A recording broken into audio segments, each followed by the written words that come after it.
Alors, bon matin tout le monde. On est maintenant rendu dans la capsule 6. Alors, on s'en va à la page 53 dans tes notes de cours. Alors, à cette page-là, c'est quelque chose que tu as déjà vu. C'est pas nouveau. Tu as vu ça en secondaire 1 et en secondaire 2.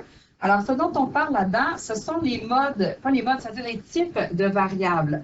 Alors, des variables, on peut les séparer en deux sortes différentes. Alors, les qualitatives et les quantitatives.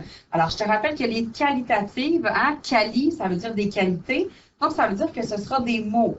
Et par exemple, je ne sais pas moi, la couleur que tu préfères ou bien le prénom le plus populaire dans la classe, bon, des choses comme ça. Alors que quantitatif, ça sera des nombres. Alors, le nombre de voitures, le nombre d'animaux chez toi, il faut calculer un certain nombre. Mais les quantitatives, elles se séparent en deux, parce qu'il y a deux types de nombres. Alors, la première, ce sera les quantitatives discrètes. Alors, les quantitatives discrètes, ça, c'est quand tu comptes avec des nombres qui n'ont pas de virgule. Alors, le nombre de voitures, le nombre de chiens, par exemple, ça, c'est des quantitatives discrètes, parce qu'évidemment, tu n'as pas 1,4 chiens à la maison. OK? Alors que des quantitatives continues, là, il pourra y avoir des virgules. Alors, par exemple, la température dehors. Même si à la météo, à la télévision, ils vont dire que demain, il annonce 25, ça se peut que demain, il fasse 25,7 degrés. OK? Donc, la température, ça pourrait en faire partie. Évidemment, il y en a plein, des distances, des mesures, il y a plein de choses là-dedans. Alors, quantitative, discrète et continue. Et là, ben, toi, ce que tu devras faire, tu devras être capable de les reconnaître. Alors, j'en fais ici avec toi. Alors, on va mettre en jaune les quantitatives discrètes, puis en bleu, les variables qui vont être quantitatives continues.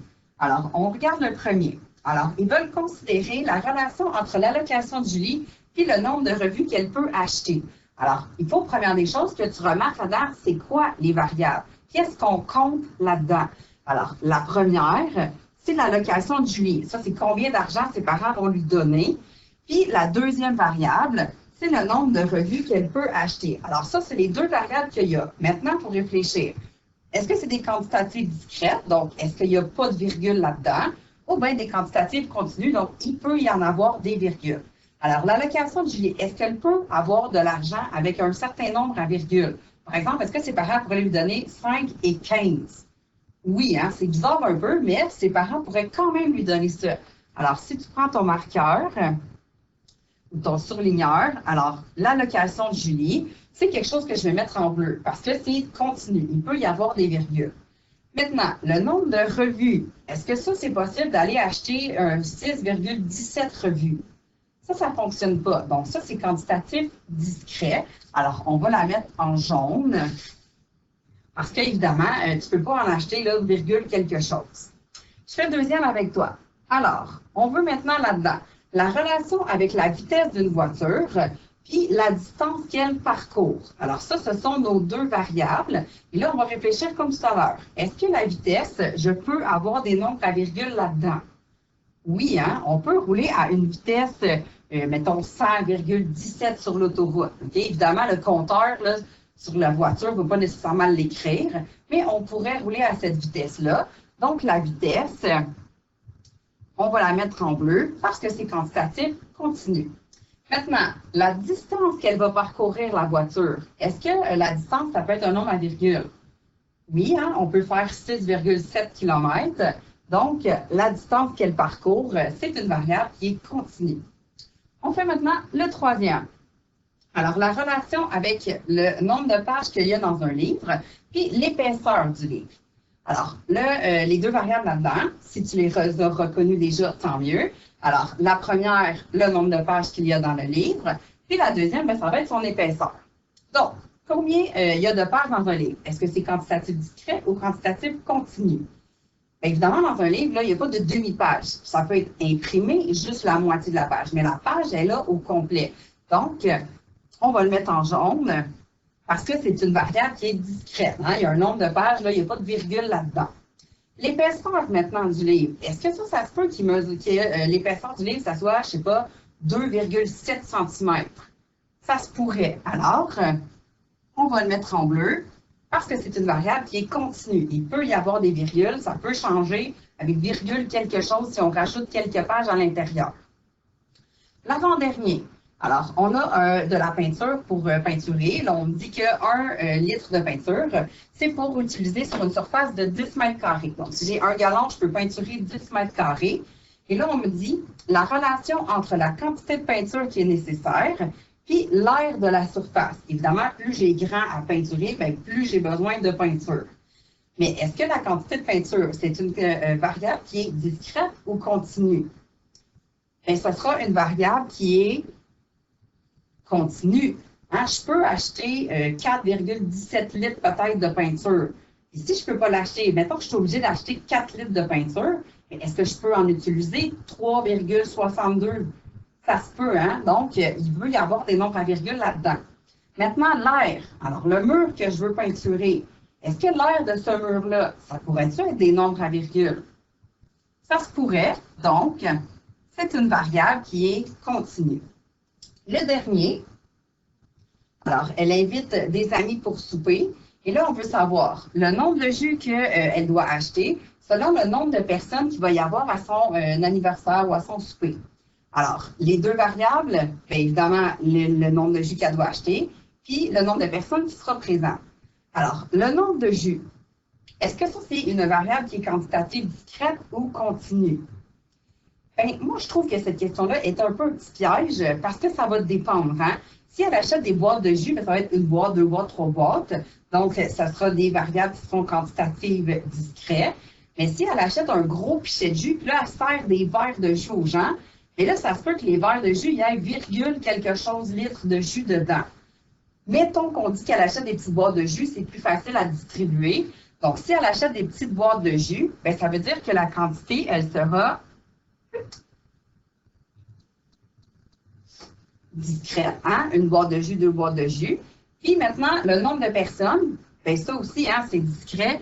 Évidemment, il n'y aura pas 17,4 personnes, là. Hein? Ça va être une ou deux ou 12 personnes qui va pouvoir y avoir. Alors, ça, c'était un rappel là, pour toi des variables discrètes et continues. Et pourquoi est-ce qu'on a besoin de faire ce rappel-là? Parce que de l'autre côté, on va faire un lien entre les variables discrètes continues puis ce qu'on va apprendre là-dedans. Okay? Donc, dans la première colonne, les variables discrètes, elles seront représentées par les ensembles M et Z. Hein? Ça, on les a vus la dernière fois, donc les naturels et les entiers. Alors, pour les variables discrètes, c'est quand on est dans les ensembles M et Z. C'est normal, parce que dans ces ensembles-là, il n'y a pas de nombre à virgule. Hein? Donc, c'est normal que ce soit les variables discrètes. Puis, de l'autre côté, pour les variables continues, on sera dans l'ensemble R, où là, on peut avoir n'importe quoi. De nombre à virgule, périodique, pas périodique, positif, négatif. On peut tout avoir là-dedans. Là, tu remarqueras qu'il n'y a pas la lettre Q hein, pour l'ensemble rationnel, puis il n'y a pas non plus Q' pour irrationnel. Parce que ces deux ensembles-là, on les inclut dans le R. Donc, on ne parlera pas de rationnel et irrationnel là-dedans. On va tout inclure ça dans R parce que de toute façon, ils sont dedans. Alors, on va commencer par aller écrire des exemples pour être sûr que tu t'en rappelles bien. Alors, on en a déjà mis un pour toi. Dans les discrètes, bien évidemment, le nombre de personnes. Là, bien, on peut rajouter des exemples, par exemple, le nombre d'animaux. L'important, c'est que tu écrives des choses où il n'y a pas de nombre à virgule. Donc, le nombre de voitures, bon, peu importe, là, tant que tu peux mettre des exemples là, qui sont des nombres sans virgule. L'autre bord, c'est le contraire. Là, eux autres, c'est des variables continues, donc il faut qu'il y ait des nombres à virgule. Alors, on a déjà mis pour toi un exemple qui est la distance, mais on pourrait parler, par exemple, de la taille. Hein? Les gens, là, si on veut les mesurer en termes de grandeur, ça se pourrait qu'il y ait un nombre à virgule là-dedans. On pourrait parler aussi du poids. Hein? Ça se peut que tu pèses virgule quelque chose. Peut-être que la balance, ça ne va pas te le dire si ta balance n'est pas précise, mais ça se pourrait très bien. Là, encore une fois, là, on peut en mettre tout plein tant qu'il y a des nombres à virgule là-dedans. Et là, ces deux-là, je vais faire des exemples avec ce qu'on a besoin d'apprendre, nous, en secondaire 3. Alors, ce qu'on a besoin d'apprendre, qui sera nouveau pour toi, c'est ici, compréhension, extension, intervalle et droite numérique. Donc, ces 4 affaires-là, c'est ce qu'on va voir ensemble avec les nombres sans virgule et les nombres avec virgule, donc les nombres décimaux. Donc, il y a un exemple pour nous aider à faire ça. La première, je veux les nombres entiers qui sont compris entre moins 5 et 3. Alors là, si tu te rappelles bien, les nombres entre moins 5 et 3, bien, entre le moins 5 et le 3 ne sont pas compris. Donc, ça veut dire que les nombres qui sont là-dedans, c'est les nombres suivants. Donc, entre moins 5 et 3, ben, c'est moins 4, c'est moins 3, moins 2, moins 1, 0, 1 et 2, parce que les deux ne sont pas inclus. Là, il va falloir que, de différentes façons, je représente cette réponse-là. Alors, la première façon de le faire, c'est avec la méthode de la compréhension. Alors, cette méthode-là, d'abord, il va falloir que tu te pratiques à faire des accolades. Parce que souvent, il y en a qui n'ont pas beaucoup de talent là-dedans. Alors, voici des accolades. Et là, le truc pour être capable de faire ça, quand même de façon cute, alors je te le dessine ici à côté. Alors, celui-là, le truc, tu fais un 5, puis après ça, tu fais un 2. Fait que, tu sais, ça a un peu la forme là, de ce que tu dois faire. Et là, bien évidemment, si tu veux faire l'autre de l'autre côté, c'est un peu le même principe. Tu vas faire un 2, puis après ça, tu vas faire un 5. Alors, ces deux façons-là, c'est comme la façon là, pour que ça ressemble le plus possible à des accolades si jamais tu as de la misère à en faire. Maintenant, qu'est-ce qu'on met dans ces accolades-là? Alors, la première chose qu'on doit dire, bien, nos réponses, elles seront dans quel ensemble? Voici la façon de le faire. Alors, X, ça, c'est la réponse. Parce que là, je ne peux pas mettre un nombre. C'est-tu moins 4, c'est-tu moins 3, je ne sais pas c'est lequel. Fait que là, je vais mettre X, le nombre que je cherche. E, on a vu ça aussi hein, pour éléments, ça veut dire que ça fait partie de. Alors, ces nombres-là, dans quel ensemble est-ce qu'ils sont? Et là, je te rappelle qu'il y a juste deux réponses possibles. C'est N ou Z, parce que là, on travaille avec ces ensembles-là. Alors, est-ce que ces nombres-là font partie de l'ensemble des naturels ou des entiers? Bien, ils font partie des entiers parce qu'il y a des nombres négatifs. Hein? Les nombres naturels, c'est juste les positifs. Fait que là, je vais dire que mes réponses sont dans l'ensemble Z, donc dans les entiers. Et là, on va mettre une petite barre. La petite barre s'appelle tel que. Et là, c'est pour me dire que qu'est-ce que je vais avoir là-dedans. Et là, je vais juste enlever ça pour le tasser, sinon je vais manquer d'espace. Alors là, les réponses, elles sont entre quoi et quoi? Et pour le dire, on va utiliser les symboles que tu as déjà vus, plus petit, plus grand, égal, bon, etc. Alors, de moins 4 jusqu'à 2. Ça, c'est une première façon de le dire. Donc, ça, c'est entre moins 4 et 2. Donc, tous les chiffres, les nombres et les chiffres, en fait, qui sont entre, c'est les réponses que je veux. J'aurais pu écrire une deuxième façon. Si je l'avais écrit comme ça, moins 5, x et 3. Bien, ici, le moins 5, là, je n'ai pas mis le symbole égal. Hein? Fait que si le symbole égal n'est pas là, ça veut dire que je ne peux pas choisir le moins 5. Fait que nécessairement, je suis obligée de commencer à moins 4. Même chose de l'autre côté, le 3, je n'ai pas mis le symbole égal. Fait que ça veut dire que je commence à 2. Fait que tu l'écrives de cette première façon-là ou de cette deuxième-là, ça revient exactement au même. Tu choisiras celle que tu préfères. Alors, en compréhension, c'est une première façon de dire cette réponse-là. Donc, X dans les entiers, entre moins 4 et 2 inclus, ou bien entre moins 5 et 3 pas inclus. La deuxième façon de donner cette réponse-là, c'est avec la méthode de l'extension. Et là, on a déjà fait un peu le travail, hein, parce qu'on avait déjà réfléchi à c'était quoi les réponses. Alors, pour donner la réponse de l'extension, encore une fois, on va utiliser les accolades. Et là, entre les accolades, on va aller écrire, dans le fond, les réponses qui sont possibles. Alors, entre moins 5 et 3, ce qu'on a déterminé qui était possible, c'était de moins 4, moins 3 jusqu'à 2. Donc, c'est ce qu'on avait déjà mentionné tout à l'heure. C'est juste que là, en extension, on écrit d'une façon précise les réponses. Là, tu remarqueras qu'en dessous, intervalle, il y a un gros carreau noir. Pourquoi? Parce que quand on est dans l'ensemble N ou dans l'ensemble Z, c'est impossible de répondre en intervalle parce qu'on a répondu en extension. Et tantôt, tu vas voir que c'est le contraire. Alors, extension et intervalle, c'est un ou l'autre. Ça ne peut pas fitter dans les deux. Ça fonctionne juste dans un ou dans l'autre. Donc, dans les ensembles N et Z, c'est l'extension qu'on va choisir.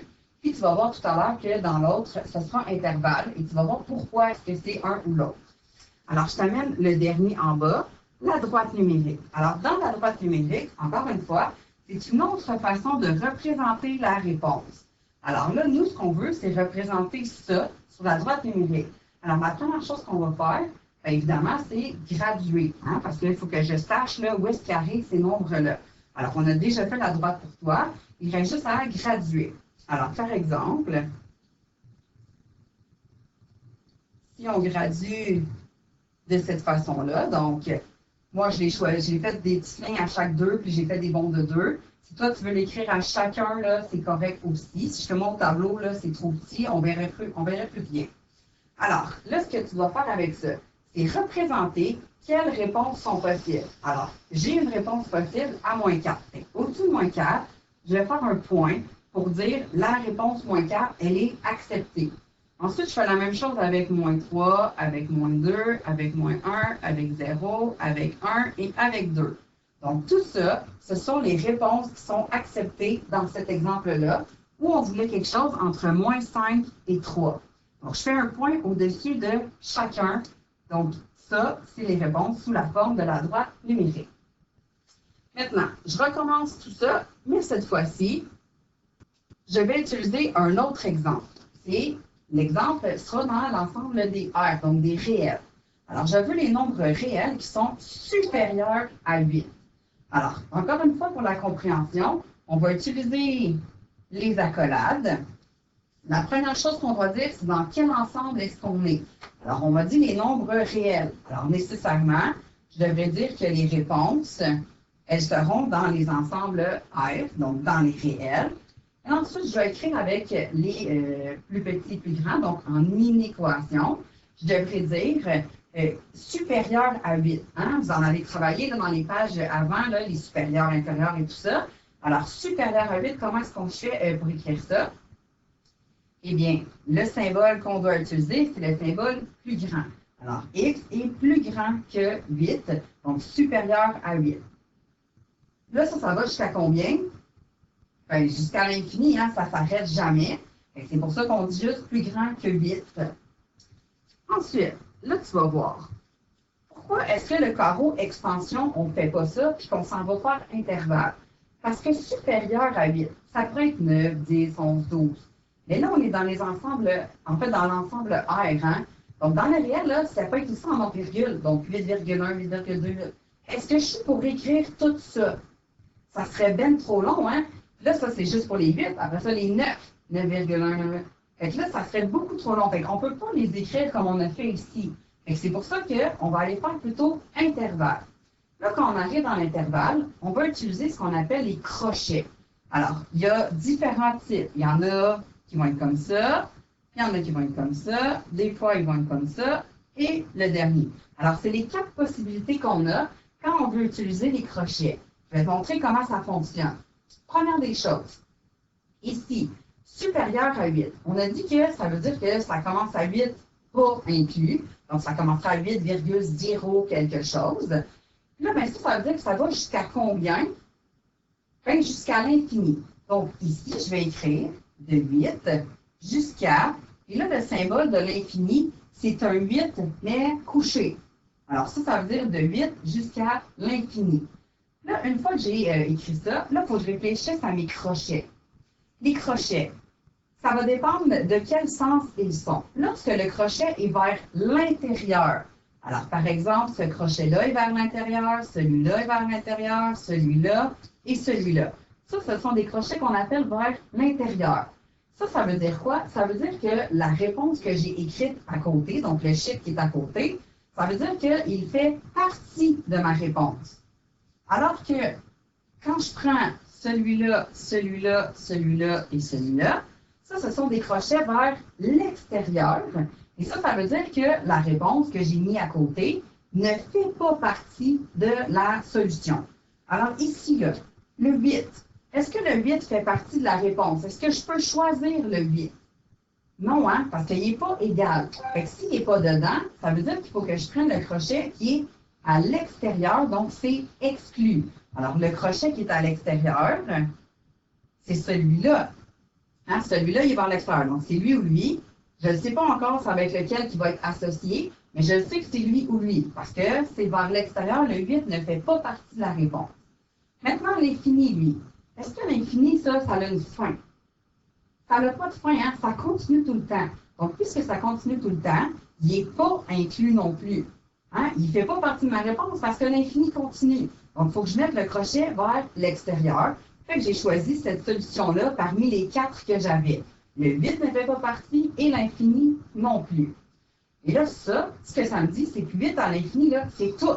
Les nombres à virgule, les fractions qui sont entre ça, peu importe, là, de 8 jusqu'à l'infini, tout est inclus là-dedans. Je n'ai pas besoin de toutes les écrire un par un. Ensuite, je termine le dernier qui est la droite numérique. Alors là, pour la droite numérique, il faut que je représente ça, de 8 jusqu'à l'infini. Et là, je ne pourrais pas faire comme tout à l'heure, hein? Parce que tout à l'heure, je pouvais faire un petit point à chaque réponse qui était possible. Là, ici, je ne peux pas faire ça. Parce que sinon, il faudrait que je fasse un petit point à 8,1, puis 9,17. Puis là, il faudrait que je fasse un petit point à chaque possibilité. Ça serait beaucoup trop long. Alors, ce qu'on fait à ce moment-là, bien, moi, ce que je veux représenter, c'est de 8 jusqu'à l'infini. Alors, si, par exemple, je me dis, ça, c'est 8. Bon, là, à 8, moi, ce que je veux, c'est que ça monte. Fait que là, il faudrait que je fasse quelque chose qui monte. Et pourquoi je fais une ligne? Bien, parce que si je faisais un petit point à toutes les réponses, là, c'est 8,1, 8,2, etc., 8,11, 8, si je faisais un petit point à tout ça, là, bien, ça serait tellement tout collé que c'est pour ça que ça finit par faire une ligne. Puis là, ben, moi, je vais aller jusqu'à l'infini. Alors, puisque je vais aller jusqu'à l'infini, bien, ma ligne, je la continue. Puis elle, là, ce que ça veut dire, c'est qu'elle continue tout le temps, tout le temps, tout le temps. Par contre, à 8, est-ce que je veux que ça continue? Est-ce que je veux que ça continue 7, 6, 5? Là, je ne veux pas que ça continue. Comment je fais pour dire que ça ne continue pas? Bien, je vais utiliser les points. Là, il y a 2 sortes de points. Il y a le point où on va remplir l'intérieur, puis l'autre où on ne le remplira pas. Quand il est rempli, on appelle ça le point plein. Là, ça veut dire que ça inclut. Donc, le 8 fait partie de la réponse. Puis si je prends le point qui est vide à l'intérieur, donc le point vide, ça veut dire que c'est exclu de ma réponse. Alors, est-ce que le 8 fait partie de la solution? Non, hein, parce que c'est supérieur à 8. Alors, à 8, je vais faire un rond vide pour dire que ça commence à 8, là, mais le 8, il n'est pas inclus. Puis après ça, bien, tout le reste là, qui est plus grand que ça, je le veux avec ma réponse.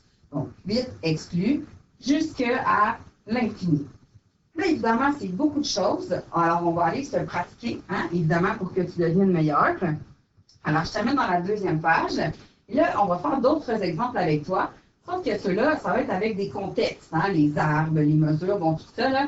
Alors, ceux-là, ben, je vais tester avec Jean-René. Jean-René va vous les expliquer. Alors, à la page 55, on est plus dans la pratique. Donc là, la dernière page, c'est que tu as vu tout ce qu'il y avait à voir à propos des façons de représenter des inéquations. Là, on va aller appliquer un peu les choses, puis on va les voir, on va prendre le temps de comprendre aussi les choses. Donc ici, dans l'exercice 1, on a plutôt une situation. Donc, je prends le temps d'aller avec toi. Claudine estime la mesure d'un arbre. Elle croit que ce dernier mesure au moins 8 mètres, et elle est certaine qu'il mesure moins de 12 mètres. Donc là, avant de commencer à répondre, il faut toujours savoir de quel genre d'ensemble de nombres avec lequel on travaille. Est-ce que la mesure d'un arbre, la hauteur d'un arbre, est-ce que ça peut engendrer des réponses en nombre à virgule? Donc, tu te poses des questions. Est-ce qu'un arbre mesure seulement 5 mètres? Est-ce que ça peut mesurer 5,8 mètres? Oui, hein? Une hauteur, une grandeur, comme la nôtre. On peut très bien lever ça en mètres avec des centimètres, des millimètres, donc en nombre à virgule. Ce que ça veut dire, c'est qu'ici, on est dans l'ensemble des nombres réels. Donc là, on va utiliser tout ce qu'on a fait dans la colonne des nombres réels à ta page précédente. Ça veut dire que si on est dans les nombres réels, ça veut dire que tu n'es pas capable de me nommer toutes les réponses possibles. Là, je te pose la question, tu prendras le temps d'y répondre. Est-ce que tu es capable de me nommer toutes les mesures qui sont au moins de 8, mais moins que 12? Alors, au moins 8, il y a 8. Mais là, si tu penses tout de suite à 9, en fait, d'ailleurs, fais toutes les choses. Il y a 8,2, 8,5, 8,347. Donc, ce n'est pas possible de nommer toutes les réponses. Donc, si on y va en compréhension, je vais écrire pas trop gros. En compréhension, tu commences avec les accolades. Si le dessin et les accolades arrondies sont très, très difficiles pour toi, Ariane t'a donné un truc, le mettre un 5 avec un 2. Tu pourrais aussi les dessiner de façon très, très rectangulaire comme ça. Des fois, pour ceux qui ont une calligraphie difficile, là, des fois, c'est plus facile comme ça aussi. Donc, tu peux les faire comme ça. Donc, ça ressemblerait à ça. Comme ça. Donc, on commence par nommer l'ensemble avec lequel on travaille. On l'a dit tantôt, c'est les nombres réels. Donc, X appartient au nombre réel, tel que c'est la barre verticale qui est un peu plus longue qu'un L. Et là, je place mon inéquation. Donc, au moins 8 et moins que 12. Donc, je vais mettre mon X en plein milieu. C'est des symboles plus petits. Donc, au moins 8, plus petit que 12. Je vais fermer tout de suite mon accolade. Et là, on se pose la question, est-ce qu'on met des petits égales en dessous? Au moins 8. Est-ce que l'arbre peut mesurer pile 8 mètres? Au moins 8 mètres, oui, ça implique que oui, donc je mets un égal. Et moins que 12 mètres. Est-ce que l'arbre peut mesurer pile 12 mètres? Non, à moins de, c'est en dessous de 12, donc je ne lui mets pas de égal. Ensuite, en extension ici, en extension, ce que ça veut dire, c'est que tu peux nommer toutes les réponses possibles. Est-ce que tu peux nommer tous les nombres entre 8 et 12? Ce n'est pas possible ici. Donc, je vais mettre un X. Ici, on n'a pas le choix d'aller utiliser l'intervalle pour nommer tous les nombres qui sont entre 8 et 12. Donc, je vais aller placer mon minimum, mon maximum, donc de 8, jusqu'à 12. Puis là, on va aller placer nos crochets. Donc, te rappelles-tu? Donc, si le 8 est inclus parce qu'il y a un égal, le crochet va falloir que je le place vers l'intérieur, comme une parenthèse que tu placeras en français, donc dans le même sens. Donc, le 8 est inclus, mais le 12, par contre, lui, est exclu, donc je vais mettre un crochet vers l'extérieur pour montrer que le 12 ne fait pas partie de ma réponse. Donc, en intervalle, c'est beaucoup plus court à écrire, parce que là, on veut nommer une infinité de nombres entre 8 et 12. On ne peut pas tous les nommer, ce serait beaucoup trop long. Donc, c'est notre façon ici la plus simple d'être capable d'y arriver. Quand tu arrives sur la droite numérique, donc la droite numérique, nous, on t'a mis une droite avec des petites coches. Tu utilises celle que tu as besoin. Là, ici, on a besoin du 8 et du 12 seulement. Donc, je vais partir avec le plus petit 8, 9, 10, 11, 12. Donc, j'allais placer mon 12 ici. Tu n'es pas obligé d'écrire tous les nombres entre. Tu pourrais, mais ce ne serait pas grave. C'est juste que ça va un peu plus vite comme ça. Donc là, on va de 8 jusqu'à 12. Te rappelles-tu des petits ronds pleins, des ronds vides? Donc, on part de 8, on s'en va jusqu'à 12. Rond vide, ça veut dire que le 8 est exclu. Donc, exclu, on le voit avec un crochet vers l'extérieur. Donc, le rond, pour le 12, il va être vide. On voyait aussi que c'était exclu dans notre équation. S'il n'y a pas de petit égal en dessous, ça veut dire que c'est exclu. S'il y a un petit égal en dessous, c'est inclus. Donc, le 8 est inclus. Je vais remplir son petit rond. Le 12 est exclu. Je laisse ça un rond vide. Maintenant, je vais aller faire le deuxième avec toi, puis je te laisse essayer le troisième, voir qu'est-ce que ça donne. On se corrigera tout de suite après. Donc, le prochain, c'est Claude possède plus d'un ordinateur. Donc, avant même de commencer à répondre, on ne peut pas juste faire des réponses semblables à celle-là parce qu'on n'était pas dans le même genre de catégorie. Donc, posséder des ordinateurs. Est-ce qu'on peut posséder 1,8 ordinateurs? Ça ne se peut pas. Donc, ça veut dire qu'on est dans les nombres naturels ici. Donc, je vais effacer un peu ici pour avoir de la place. Toi, tu as eu le temps d'écrire probablement tantôt. Donc, on est dans les nombres naturels. Donc, quand je vais commencer mon extension, bien, je vais dire que je suis dans les nombres naturels. Alors, je fais l'accolade arrondie. Tu peux la faire plus rectangulaire si tu préfères. Donc, ici, X appartient au nombre naturel, tel que, comme ça, maintenant, je place mon inéquation. Donc, on a 1 possède plus d'un ordinateur. Est-ce que Claude, ça se peut qu'il possède un seul ordinateur? Plus d'un ordinateur, non, ça part à 2. Donc, on peut utiliser le nombre qui nous est donné. Donc, le nombre d'ordinateurs, le X, est plus grand que 1. On l'avait abordé tantôt dans la capsule avec Ariane, tu pourrais dire X est plus grand ou égal à 2. Ça voudrait dire exactement la même chose, puisqu'on est dans les nombres naturels. Ici, dans les nombres naturels, entre 1 et 2, il n'y a rien. Il n'y a pas d'autres nombres naturels, donc on pourrait faire ça. Dans les nombres réels, on ne pourrait pas, par contre, faire ça. Donc, si on est capable ici de nommer des réponses, donc on sait qu'il peut y avoir 2 ordinateurs, il peut en avoir 3, est-ce qu'on est capable de nommer toutes les réponses? Non, tu as raison, sauf qu'on est capable de nommer l'ordre des réponses. Donc, on sait qu'un ne marche pas, il peut y avoir 2 ordinateurs, il peut en avoir 3, il peut en avoir 4, il pourrait en avoir 5. Y a-t-il une fin? Ben, dans la vie de tous les jours, on ne peut pas posséder 8 millions d'ordinateurs, on sait bien qu'il y a une limite. Vu qu'on est en mathématiques, on va se contenter de dire que ça peut continuer. Donc, je mets 3 petits points en disant que ça continue. On ne sait pas elle est où la limite supérieure, mais on sait que ça fait partie des nombres naturels. Donc, des nombres naturels, on est capable de donner un ordre. À la différence, dans les nombres réels, si je veux nommer les nombres entre 8 et 12, bien là, il faudrait que je parte avec 8,0000, ben les 0 avec un 1. Je ne serais même pas capable de nommer le prochain nombre. Ici, je suis capable de nommer les prochains nombres, c'est pour ça qu'on le fait. Donc, si on est capable de nommer les nombres, ben, on ne va pas le nommer en intervalle. Donc, l'intervalle, c'est vraiment réservé quand c'est des nombres à virgule, donc des nombres réels, et l'extension, c'est réservé pour quand on est dans les nombres naturels. Et là, il reste maintenant la droite numérique. Donc, la droite numérique, ben là, ici, je vais aller numéroter. Donc, 1 ordinateur, 2 ordinateurs, 3 ordinateurs, 4 ordinateurs, 5 ordinateurs. Donc, j'aurai mon 0 qui rentre. Donc là, on va aller mettre des points au-dessus des bonnes réponses. Est-ce que ça se peut 0 ordinateur dans ce contexte-là? Non, ça partait avec 2. Donc, au-dessus de 2, je vais aller mettre un rond plein. Vis-à-vis de 3 aussi, ça peut être 4. Et là, la façon de se comprendre, s'il y a un espace vide dans les petits ronds, là, on voit bien que ça continue vers la gauche, que 1 ne marche pas, que 0 ne marche pas. Si j'arrête à 4, c'est que je viens de dire que 5 ne marche pas comme réponse. Mais là, 5 fonctionne très, très bien. Donc, il va falloir que tu ailles remplir ta droite numérique là, jusqu'à l'extrémité droite complètement. Donc, si toi, tu te rends jusqu'à 6, il faut que tu mettes un point au-dessus du 6. Si jamais tu gradues ça jusqu'à 10, il faut que tu ailles mettre un point au-dessus du 10 jusqu'à la toute fin. Et ça implique là, que ça continue. C'est un peu comme s'il y avait 3 petits points. On le sait parce que tu as rempli la droite numérique complètement jusqu'à droite. Alors maintenant, il te reste la dernière colonne à faire.